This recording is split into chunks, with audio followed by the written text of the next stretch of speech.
আপনার নাম সেলিনা বিবি, বয়স 37, হ্যাঁ বাড়ি দৌলতাবাদ। আচ্ছা, আপনার সমস্যা ছিল ইউটেরাইন প্রোল্যাপস ছিল, বাল্কি ইউটেরাস ছিল, সুগার ছিল, কোলেস্টেরল ছিল, গ্যাস অ্যাসিডিটি ছিল, পেটে ব্যথাও ছিল আমার কাছে যখন এসেছিল।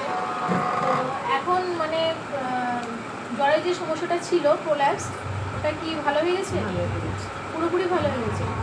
পেটে ব্যথাটা পেটে ব্যথাটা ভালো হয়ে গেছে, গ্যাসটা, গিটে ব্যথা, হাতে ব্যথা এসব কিছু নেই। আচ্ছা, মানে পেটে ব্যথাটাও আর নেই, না, একদমই নেই। না, আচ্ছা, গ্যাসের যখন ওষুধ খাচ্ছিলেন গ্যাসটা কেমন ছিল? ভালো ছিল।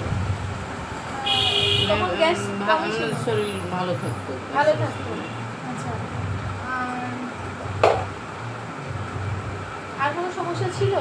না, আগে আর সমস্যা ছিল না, এই ব্যথাগুলো হয়তো এখন আপনি এসেছেন কি কি সমস্যা নিয়ে? গিটে এসে হাতের গিটে ব্যথা, হাঁটুতে ব্যথা। আগে যা সমস্যা ছিল ওগুলো পুরোপুরি ভালো হয়ে গেছে।